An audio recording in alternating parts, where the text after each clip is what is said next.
Welcome to Not Your Typical English podcast, the show where English becomes approachable and fun. Join us, Christin, Miriam, and Bea, your hosts and experienced English teachers, exploring the ins and outs of everyday English conversation as we break the traditional boundaries of language learning. Get ready to immerse yourself in conversations that go beyond textbooks. We'll look at idioms, phrasal verbs, and vocabulary that you won't find in your typical English classes. Each episode is a journey through language, culture, and everyday life, designed to make learning English engaging, fun, and memorable. So whether you're an English learner or just love languages, sit back, relax, and enjoy an English learning experience unlike the rest. Let's dive into Not Your Typical English podcast.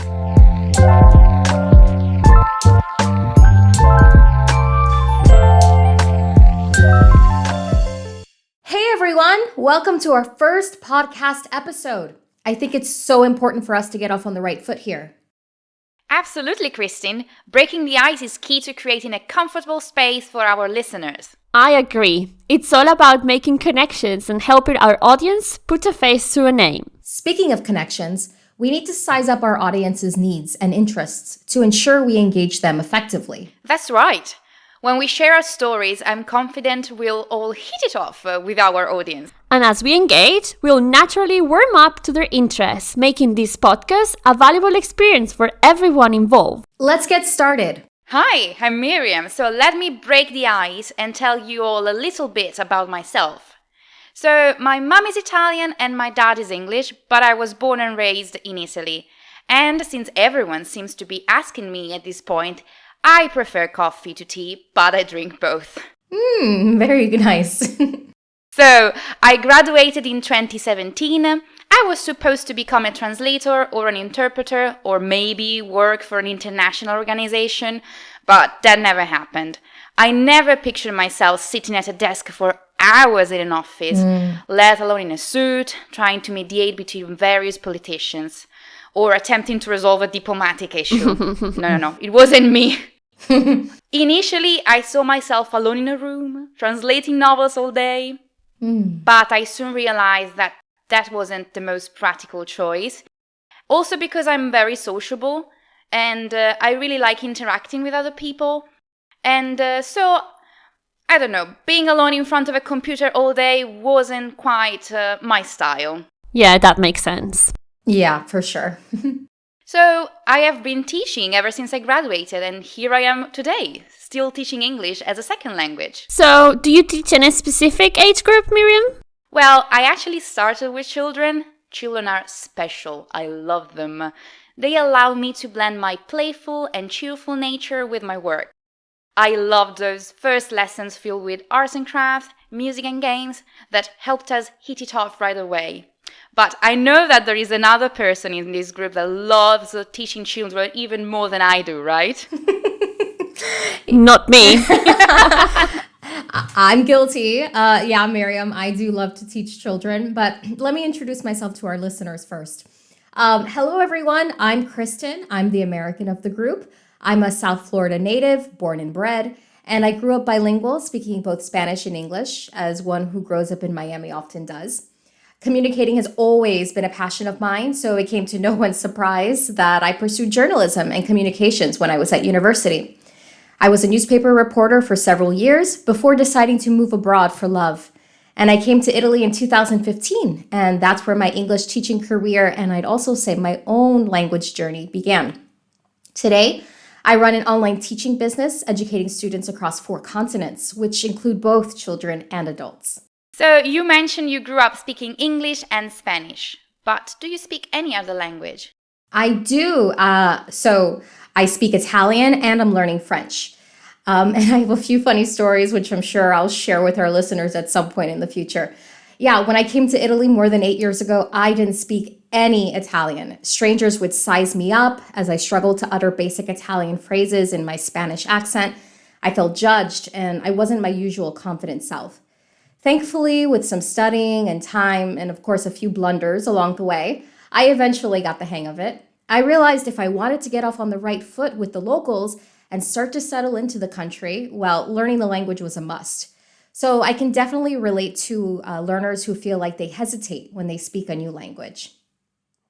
Bea, why don't you tell the listeners about your background and how you came to be a teacher?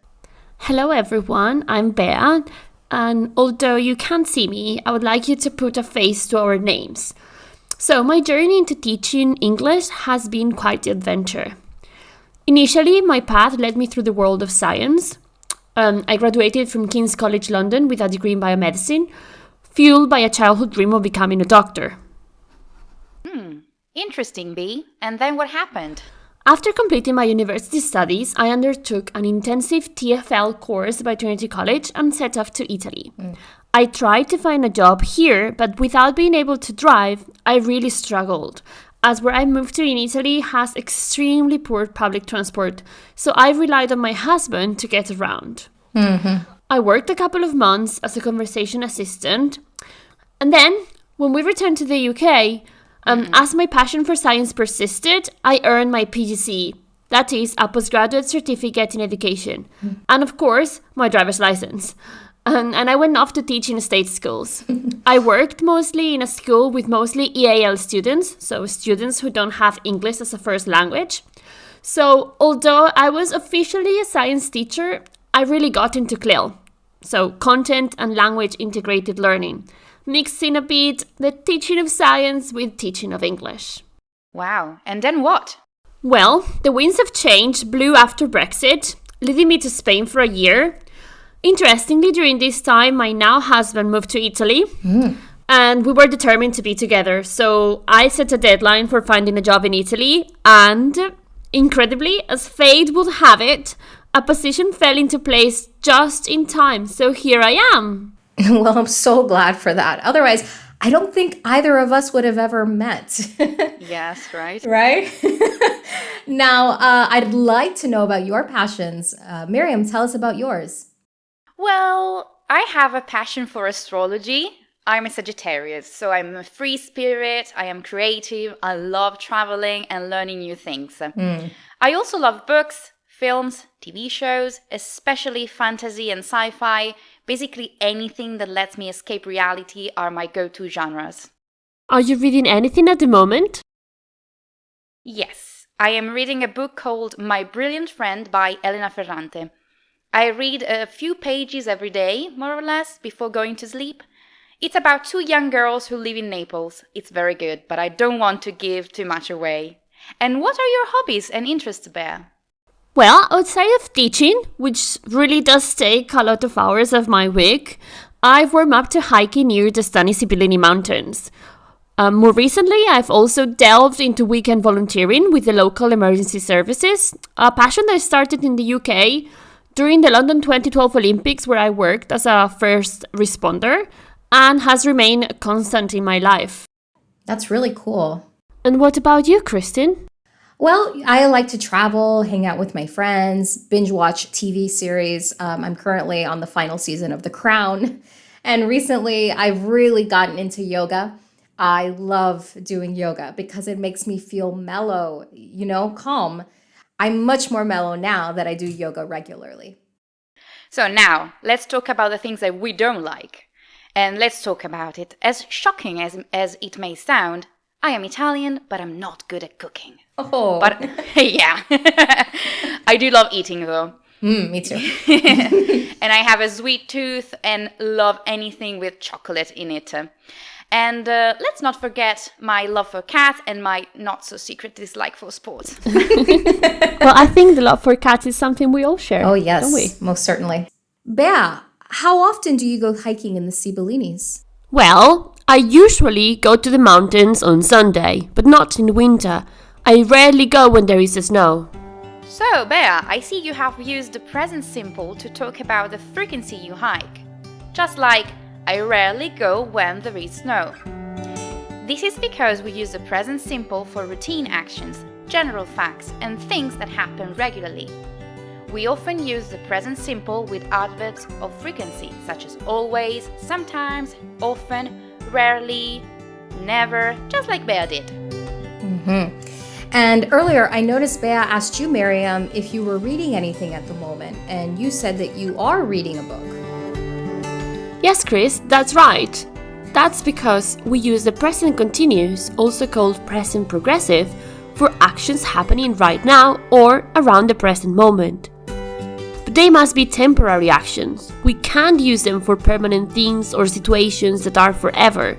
For example, we are recording a podcast now, or you are learning French. Yeah, and that's totally temporary. I really hope that eventually it becomes permanent. You're right. Okay. Yes. Okay, now let's take a moment to explain some of the phrases we used earlier.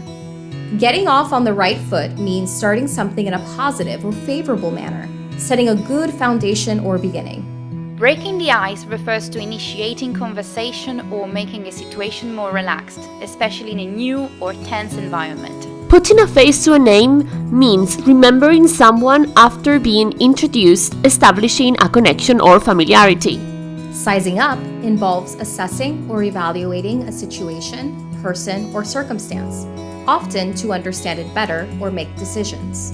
Hitting it off signifies establishing an instant and enjoyable connection with someone, often resulting in a good relationship. And finally, we have warming up to, which means becoming more comfortable or friendly with someone or something, typically over time or through interaction. These phrases are essential in establishing rapport, understanding our audience, and creating a welcoming atmosphere for our listeners. And this episode's word is mellow. Who can tell me what it means?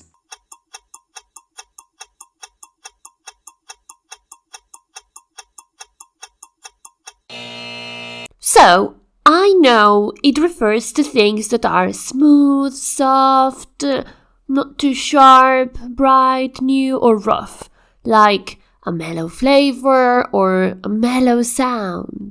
That's right, and if we are talking about a person or mood, it means that someone is relaxed or feels good. Like Chris said, I love doing yoga because it makes me feel mellow. So that's all for today. Until next time, bye-bye! Thank you for tuning in to Not Your Typical English Podcast. We hope today's journey through language and culture left you inspired. If you enjoyed our banter and insight, hit that subscribe button to never miss an episode. Until next time, keep embracing the extraordinary in your language learning endeavors.